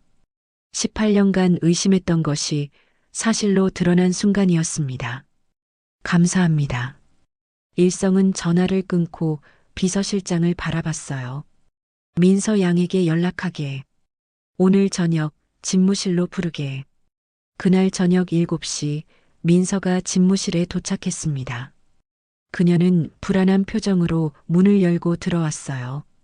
일성은 책상 앞에 서서 민서를 맞이했습니다. 앉게, 민서 양. 민서는 조심스럽게 의자에 앉았어요. 그녀의 손이 떨리고 있었습니다. 일성은 책상 위에 차례로 서류들을 올려놓기 시작했어요. 먼저 유전자 검사 결과지, 그 다음 은방울 놀이개와 제작 보증서, 마지막으로 박현숙의 범행 조사 보고서였습니다. 민서 양, 아니, 일성은 떨리는 목소리로 말했습니다. 내가 내 할아버지다. 민서의 눈에서 눈물이 주르르 흘러내렸어요. 박현숙은 자신의 딸을 우리 집에 남겨두고 내 진짜 손녀인 너를 보육원에 버렸어. 그리고 모든 걸 감추기 위해 횡령 사건을 만들어 해외로 도망쳤지. 민서는 말없이 울었습니다. 일성도 눈물을 참을 수 없었어요. 미안하다. 정말, 정말 미안하다. 내가 18년 동안 고생한 걸 생각하면 일성은 더 이상 말을 잇지 못하고 민서를 꽉 껴안았습니다. 18년 만에 되찾은 손녀. 그 품이 너무나 작고 가늘어서 일성의 가슴이 미어졌어요. 할아버지. 민서가 처음으로 그렇게 불렀습니다. 서툴고 떨리는 목소리였지만 그 한마디에 일성은 18년간의 공허함이 채워지는 걸 느꼈습니다. 두 사람은 한참을 그렇게 안고 울었어요. 밤은 깊어가고 있었지만 그들에게는 새로운 시작이었습니다. 집무실을 나선 민서는 한동안 멍하니 서 있었습니다. 비서가 준비한 차가 저 앞에서 기다리고 있었지만 그녀는 발이 떨어지지 않았어요. 방금 전까지 있었던 일이 꿈만 같았습니다.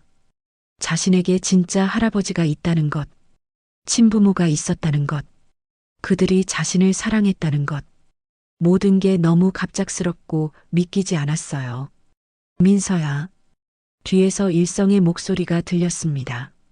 민서는 천천히 돌아봤어요.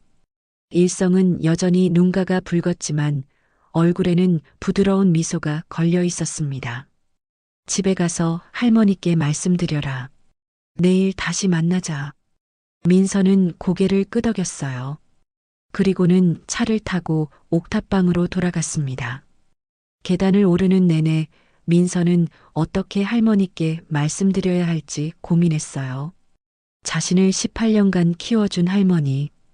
피 한 방울 섞이지 않았지만 진짜 가족보다 더 큰 사랑을 준 그분께 어떻게 말해야 할까요? 문을 열고 들어서자 할머니가 부엌에서 저녁을 준비하고 있었습니다. 민서야 왔니? 검사 결과는 어땠어?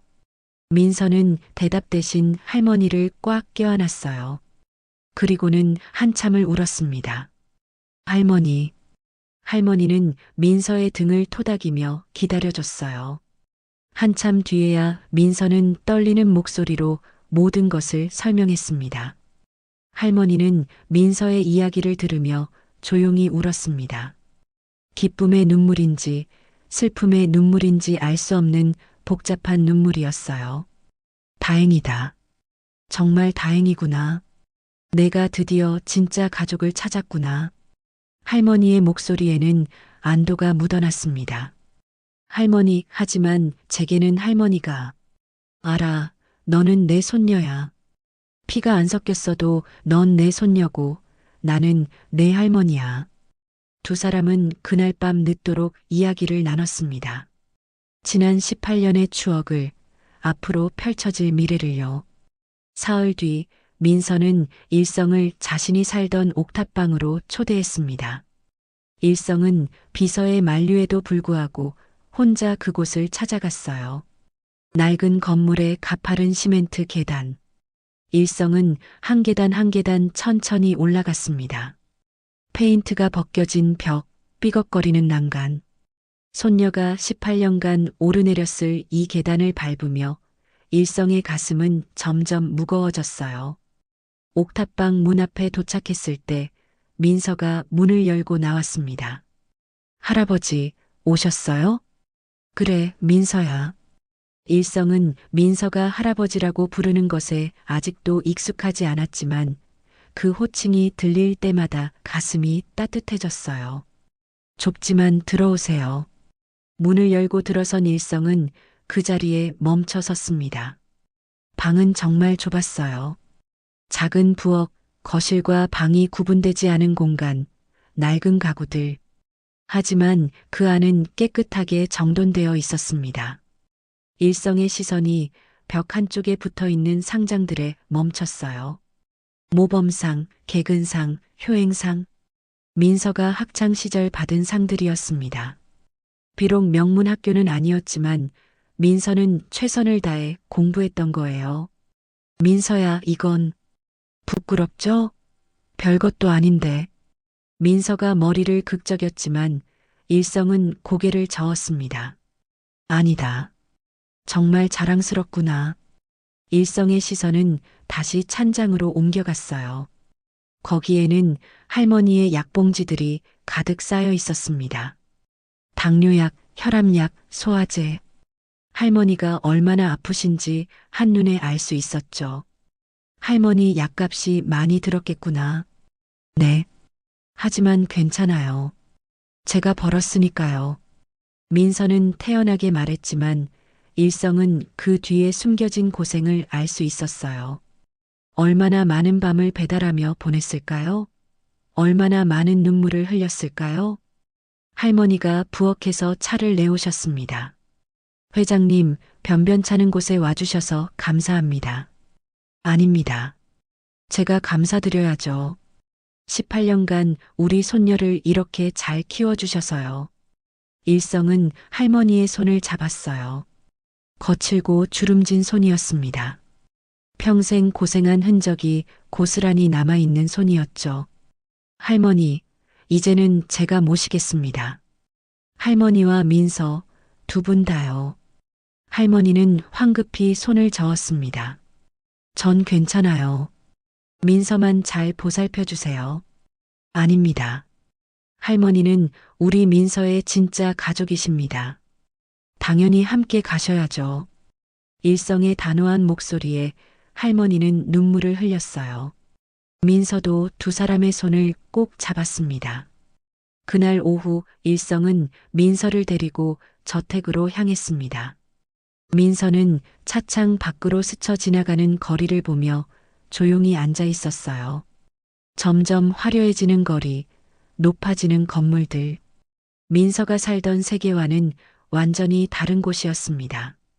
저택 앞에 도착했을 때 민서는 입을 떡 벌렸어요. 드넓은 정원, 웅장한 건물. 마치 영화에서나 봤을 법한 곳이었습니다. 여기가 할아버지 집이에요? 그래.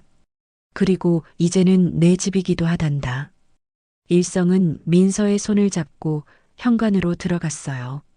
하인들이 일렬로 서서 고개를 숙였습니다.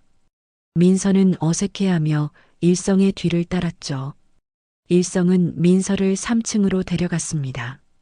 긴 복도를 지나 가장 안쪽 방 앞에서 멈춰 섰어요.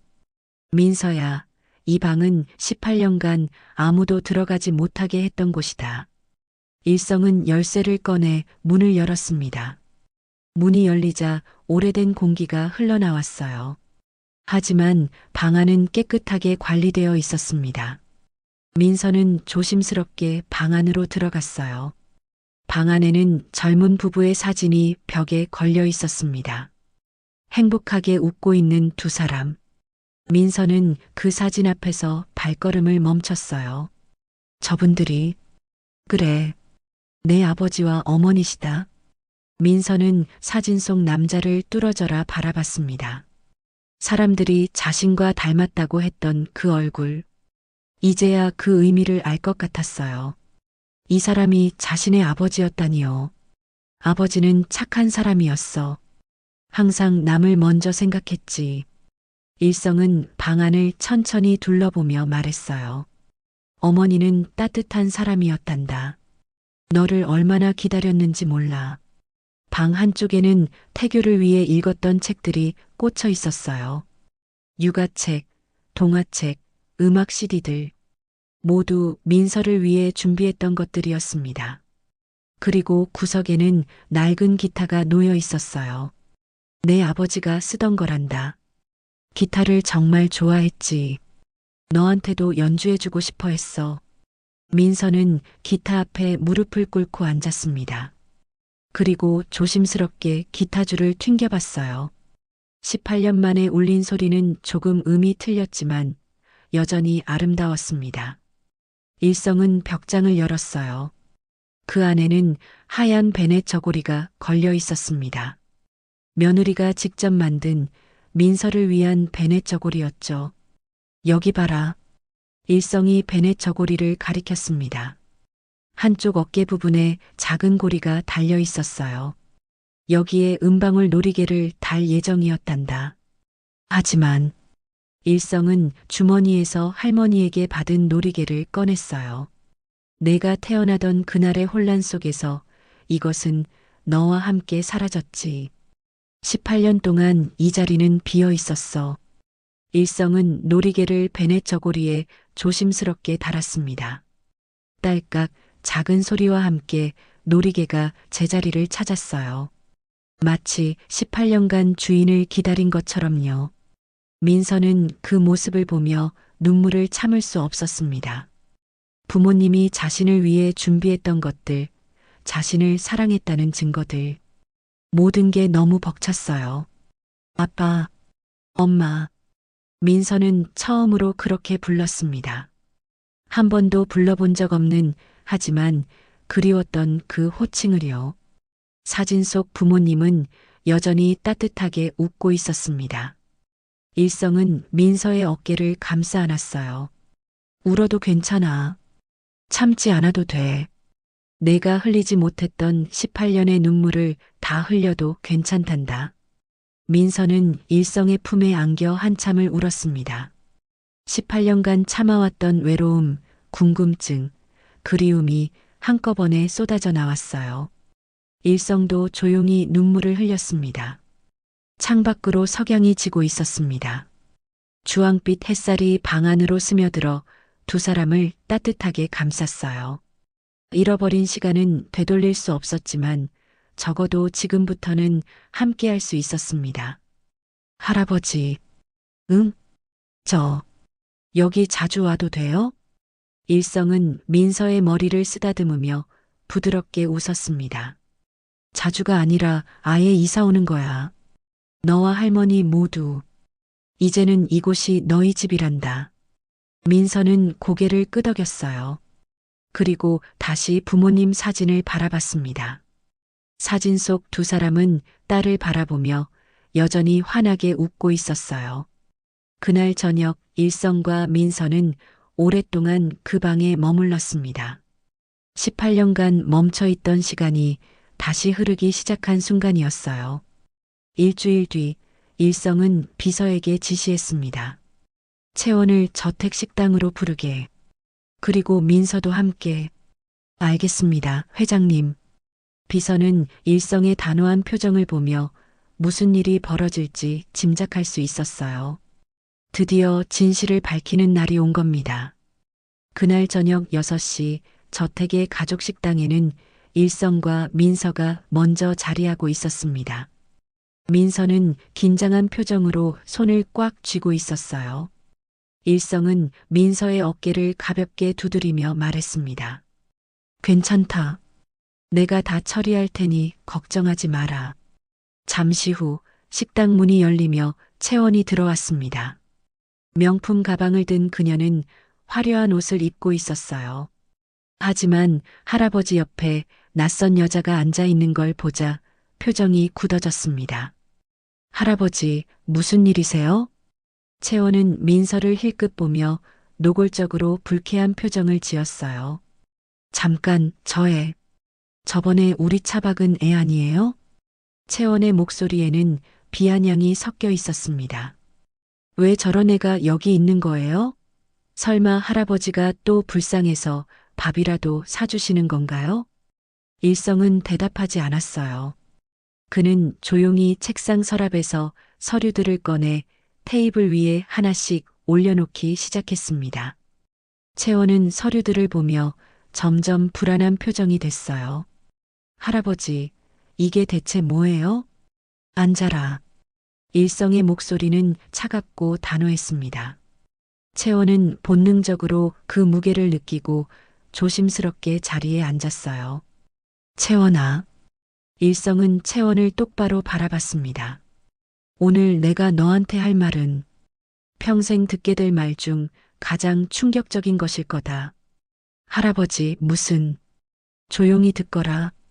일성은 천천히 하지만 또박또박 말하기 시작했어요. 18년 전 그날 밤의 이야기를, 박현숙이라는 간호사가 두 아기를 바꿔치기 한 이야기를, 그리고 채원이 사실은 자신의 핏줄이 아니라는 사실까지요. 채원의 얼굴이 점점 하얗게 질려갔습니다. 거짓말이에요. 채원이 벌떡 일어나며 소리쳤어요. 할아버지가 노망나신 거예요. 그럴 리가 없어요. 채원은 민서를 가리키며 손가락질했습니다. 저 여자가 사기꾼이에요. 꽃뱀이라고요. 할아버지 재산 노리고 접근한 거예요. 채원아. 일성은 여전히 차분했어요. 그는 박현숙의 사진을 테이블 위에 올려놓았습니다.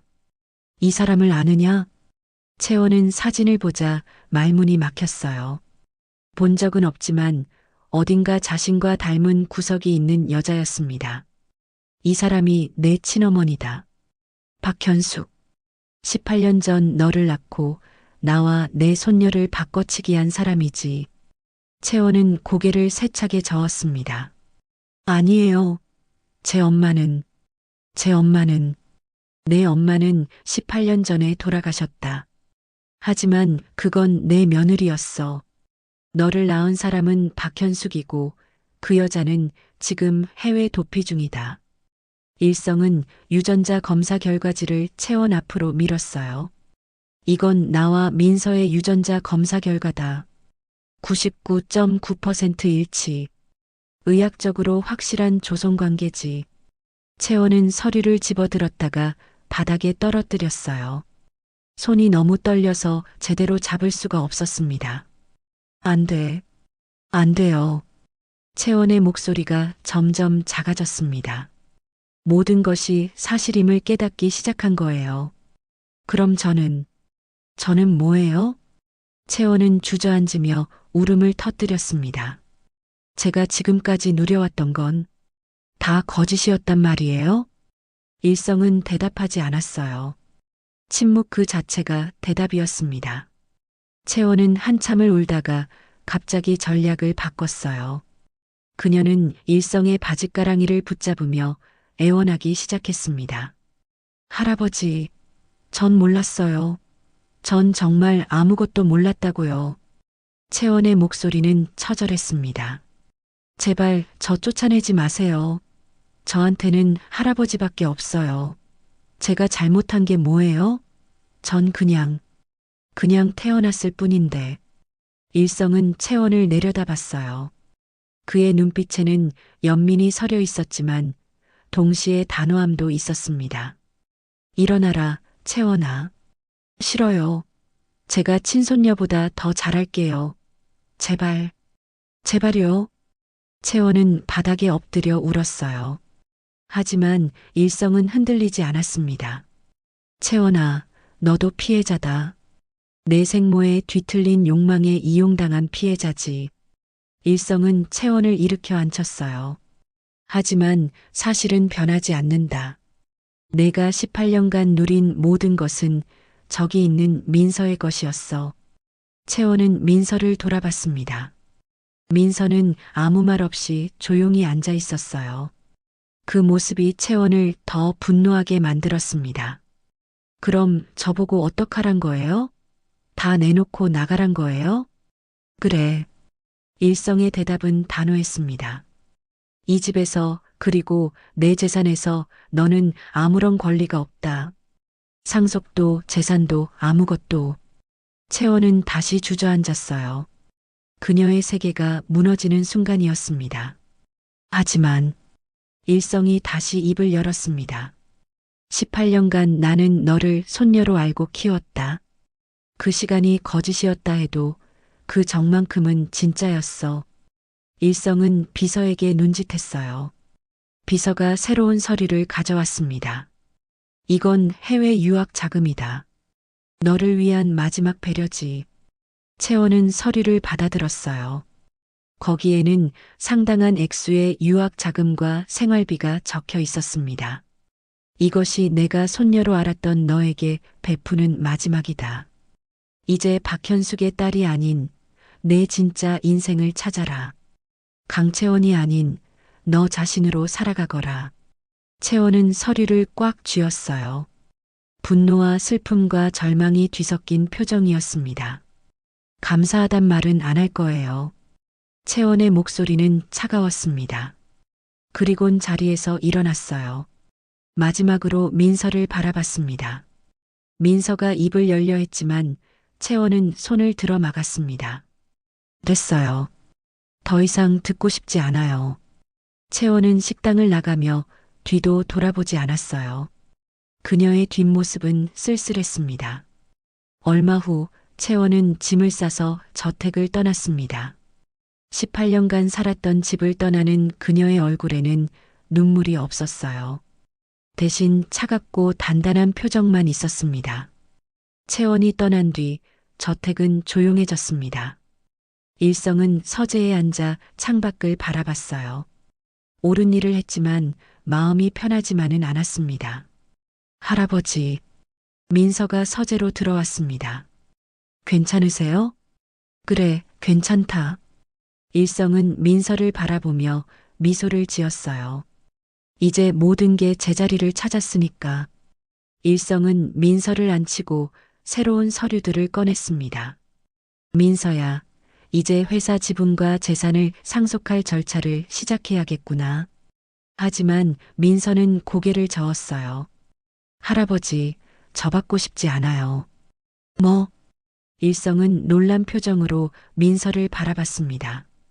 물론 할아버지의 손녀인 건 맞아요. 하지만 저는 제 힘으로 뭔가를 이루고 싶어요. 민서는 가방에서 두툼한 서류를 꺼냈어요. 이게 뭐냐? 사업 계획서예요. 민서의 눈빛이 반짝였습니다. 저는 배달 일을 하면서 많은 걸 배웠어요. 배달원들이 얼마나 힘든지, 어떤 시스템이 필요한지요. 그래서 생각했어요. 제대로 된 배달 플랫폼을 만들어 보면 어떨까 하고요. 일성은 사업 계획서를 펼쳤습니다. 거기에는 배달원 복지, 공정한 수수료, 고객 서비스 개선 방안 등이 빼곡히 적혀 있었어요. 배달원들이 존중받으면서 일할 수 있는 회사를 만들고 싶어요. 그리고 나중에는 요식업까지 확장해서 좋은 음식을 합리적인 가격에 제공하는 거예요. 민서는 열정적으로 설명했습니다.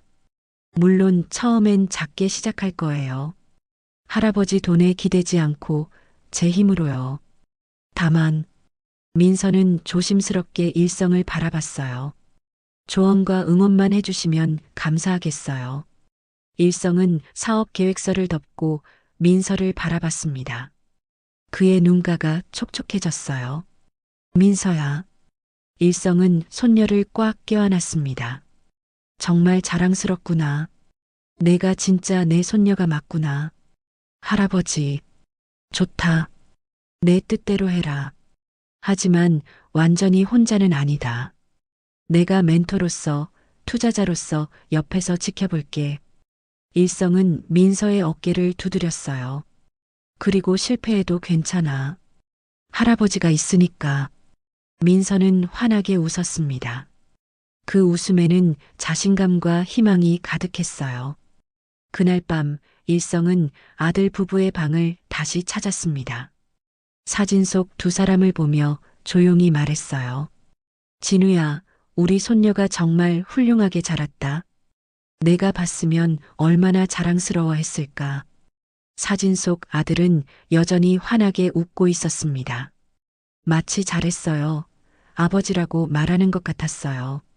일성은 은방울 놀이개가 달린 벤의 저고리를 보며 미소 지었습니다. 3년이 흘렀습니다. 강남 한복판의 높은 빌딩 10층 민서 딜리버리 본사 회의실에서 민서는 직원들과 회의를 하고 있었어요. 깔끔한 정장을 입은 그녀의 모습은 3년 전 비 오는 밤 낡은 스쿠터를 몰던 그때와는 완전히 달랐습니다. 배달원분들 복지 개선안은 다음 주부터 시행합니다. 휴게 공간 확충과 보험 혜택 강화, 그리고 우천시 추가 수당까지요. 민서의 목소리는 자신감으로 가득했어요. 직원들은 고개를 끄덕이며 메모했습니다. 그리고 신규 가맹점 오픈 일정도 확정됐죠?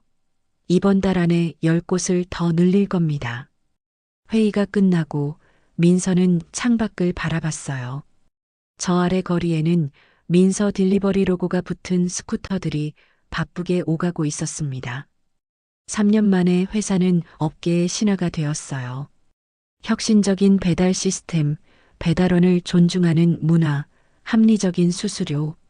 민서가 직접 배달을 하며 느꼈던 문제점들을 하나하나 개선한 결과였죠. 대표님, 오늘 저녁 약속 잊지 않으셨죠? 비서가 조심스럽게 물었습니다. 물론이죠. 할아버지와 할머니가 기다리고 계시니까요.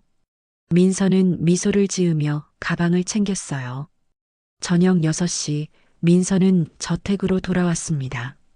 이제는 자신의 집이 된 그곳. 현관문을 열자 따뜻한 불빛과 함께 할머니의 목소리가 들려왔어요. 민서야 왔니? 네, 할머니. 민서는 부엌으로 달려갔습니다. 할머니는 저녁 준비를 하고 계셨어요. 예전처럼 좁은 옥탑방이 아니라 넓고 쾌적한 주방에서요. 오늘은 내가 좋아하는 된장찌개 끓였단다. 와, 감사합니다. 거실에서는 일성이 신문을 읽고 있었습니다. 민서를 보자 그는 신문을 내려놓고 환하게 웃었어요. 우리 손녀, 오늘도 고생 많았구나. 아니에요, 할아버지. 재밌었어요. 민서는 할아버지 옆에 앉았습니다. 일성은 손녀의 머리를 쓰다듬으며 물었어요. 회사는 잘 되고 있니? 네, 이번 분기 매출도 목표를 넘었어요. 직원들도 다들 열심히 해주시고요. 그래, 잘했다. 정말 자랑스럽구나. 일성의 목소리에는 자부심이 가득했습니다. 저녁 식사 시간이 되었어요. 넓은 식탁에 민서, 일성, 그리고 할머니가 둘러앉았습니다. 예전에는 상상도 못했던 풍경이었죠. 자, 다들 많이 드세요. 할머니가 음식을 덜어주셨어요. 일성은 할머니가 만든 된장찌개를 한 숟가락 떠서 입에 넣었습니다. 역시 손맛이 다르십니다. 우리 집 요리사가 만든 것보다 훨씬 맛있어요. 호호, 회장님도 참 과찬이십니다. 할머니는 수줍게 웃으셨어요. 두 어른은 3년 동안 서로를 사돈처럼 의지하며 지냈습니다. 일성은 할머니의 병원비를 모두 부담했고 할머니는 일성의 건강을 세심하게 챙겨주셨죠. 할머니, 다음 주 병원 검진 날짜 잊지 않으셨죠? 민서가 물었습니다. 그럼 내가 어떻게 잊겠니? 내가 벌써 3번이나 말해줬잖아. 그래도 혹시 몰라서요. 세 사람은 웃으며 식사를 이어갔어요. 식탁 위에는 따뜻한 음식과 함께 더 따뜻한 대화가 오갔습니다. 일성은 이 순간이 얼마나 소중한지 알고 있었어요. 진짜 가족의 웃음소리. 그것이 그가 평생 갈망했던 행복이었습니다. 식사 중에 거실 TV에서 저녁 뉴스가 흘러나왔어요. 민서가 리모컨으로 소리를 키우려는 순간 한 뉴스가 그들의 시선을 사로잡았습니다. 인터폴 공조를 통해 21년간 해외 도피 중이던 박현숙 씨가 오늘 오전 인천공항을 통해 국내로 송환됐습니다. 화면에는 수갑을 찬 중년 여성이 공항을 나오는 모습이 비쳤어요. 21년의 세월이 그녀를 초라하게 만들어 놓았습니다. 박현숙 씨는 21년 전 병원 공금 횡령 및 신생아 바꿔치기, 아동유기, 사문서 위조 등의 혐의로 기소될 예정입니다. 리포터의 목소리가 이어졌어요. 특히 재벌가 신생아를 자신의 딸과 바꿔치기한 전대미문의 범죄 행각이 뒤늦게 밝혀지면서 사회적 충격을 주고 있습니다. 세 사람은 말없이 화면을 지켜봤습니다. 박현숙은 고개를 숙인 채 호송되고 있었어요. 모든 비극의 시작이었던 그녀가 드디어 죗값을 치르게 된 순간이었습니다. 민서는 복잡한 표정으로 화면을 바라봤어요. 분노해야 할까요? 아니면 불쌍하게 여겨야 할까요? 그녀 때문에 18년을 고생했지만 동시에 할머니를 만날 수 있었으니까요. 민서야. 일성이 손녀의 손을 잡았습니다. 괜찮니? 네, 할아버지. 괜찮아요. 민서는 고개를 끄덕이며 미소 지었어요. 이제 다 끝났으니까요. 그분은 그분대로 벌을 받으실 거고, 우리는 우리대로 행복하게 살면 되는 거잖아요. 일성은 손녀의 성숙한 모습에 감동했습니다. 할머니도 민서의 어깨를 다독이며 말씀하셨어요. 그래, 우리 민서 말이 맞다. 이제 다 지나간 일이야. 뉴스가 끝나고 세 사람은 다시 식사로 돌아갔어요. 하지만 분위기는 조금 무거워졌습니다. 며칠 뒤 일성에게 해외에서 우편물 하나가 도착했습니다. 비서가 그것을 일성의 서재로 가져왔어요. 회장님, 호주에서 온 엽서입니다. 호주? 일성은 엽서를 받아들었습니다. 뒷면에는 평범한 카페 앞에서 찍은 사진이 인쇄되어 있었어요. 카페 유니폼을 입은 젊은 여성이 조심스럽게 미소 짓고 있었습니다. 채원이었습니다. 일성은 엽서를 뒤집어 적힌 글을 읽었어요. 할아버지께 잘 지내고 계신가요? 저는 호주에서 카페 아르바이트를 하며 학교를 다니고 있습니다. 처음으로 제 힘으로 학비를 벌었습니다. 힘들지만 이상하게 뿌듯합니다. 18년간 누린 것들이 제 것이 아니었다는 걸 이제야 깨달았어요. 진짜 제 삶을 찾게 해주셔서 원망 대신 감사함을 보냅니다. 건강하세요. 채원 올림. 일성은 엽서를 한참 들여다봤어요. 그의 눈가가 촉촉해졌습니다. 비록 핏줄은 아니었지만 18년간 손녀로 키운 아이였으니까요. 잘 살 거라, 채원아. 일성은 엽서를 조용히 서랍에 넣었습니다. 그리고 창밖을 바라보며 깊은 숨을 내쉬었어요. 이제 정말 모든 것이 제자리를 찾았습니다. 한 달 뒤 민서 딜리버리 신사옥 준공식이 열렸습니다. 화려한 개막식에는 많은 하객들이 참석했어요. 일성도 귀빈석에 앉아 손녀의 성공을 지켜봤습니다. 준공식이 끝나고 민서는 하객들을 1층 로비로 안내했습니다. 로비 한가운데 가장 눈에 잘 띄는 곳에는 유리 케이스로 보호된 특별한 전시물이 있었어요. 하나는 찌그러진 검은색 세단의 범퍼였습니다. 3년 전 그날 밤 사고로 손상된 일성의 차 부품이었죠. 다른 하나는 낡고 부서진 스쿠터였습니다. 민서가 마지막 배달을 하던 그 스쿠터요. 전시물 아래에는 작은 동판이 붙어 있었어요. 기적의 시작. 3년 전 이 사고가 우리를 다시 만나게 했습니다. 하객들이 전시물을 신기하게 바라봤어요. 누군가가 물었습니다. 대표님, 이게 무슨 의미인가요? 민서는 환하게 웃으며 대답했습니다. 제 인생을 바꾼 사고입니다. 만약 그날 밤 비가 오지 않았다면, 제가 그 로터리를 지나지 않았다면 아마 지금의 저는 없었을 거예요. 민서는 일성을 바라봤어요. 일성도 손녀를 바라보며 미소 지었습니다. 때론 불행처럼 보이는 일도 결국 축복이 될 수 있다는 걸 이 전시물이 보여줍니다. 모든 배달원분들에게도 그런 희망을 주고 싶었어요. 하객들이 박수를 보냈습니다. 민서는 일성과 할머니를 전시물 앞으로 모셨어요. 할아버지, 할머니, 여기 서보세요. 사진사가 카메라를 들었습니다. 세 사람은 기적의 시작 앞에서 나란히 섰어요. 하나, 둘, 셋. 플래시가 터졌습니다. 그 순간을 포착한 사진 속에서 세 사람은 환하게 웃고 있었어요.